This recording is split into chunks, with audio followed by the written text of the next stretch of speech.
ఒకటి మాత్రం పక్కా అమ్మ, సర్పంచులందరినీ నేను చెప్తా ఉన్నా, ఈ 3 ఏళ్లు ఎందుకంటే కాంగ్రెస్ ప్రభుత్వం ఉన్నంత కాలం ఏమి జరగదు.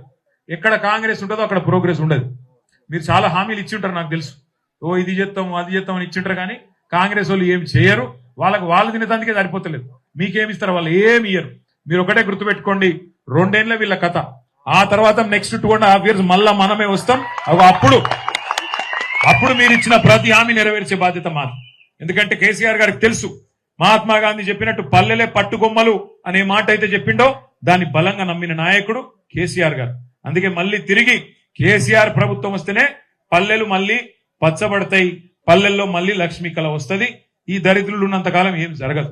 ఎందుకంటే వాళ్ళు ఇయ్యరు, వాళ్ళకు దోసుకునేందుకు సరిపోతలేదు. ఇప్పుడే ఆర్ఎస్ ప్రవీణ్ గారు ఒక విషయం చెప్పిండు మీకు. ఒక్కసారి ఆ విషయం కూడా నేను మీకు చెప్పాలా. హైదరాబాద్ లో ఇలా భూములు బంగారం అయినాయి. ఒక్కొక్క ఎకరం ఇలా 150 కోట్లు 100 కోట్లు ఆ స్థాయిలో ఇలా భూముల ధరలు పెరిగిపోయినాయి. అందుకే ఆ భూముల మీద కన్ను పడ్డది రేవంత్ రెడ్డి.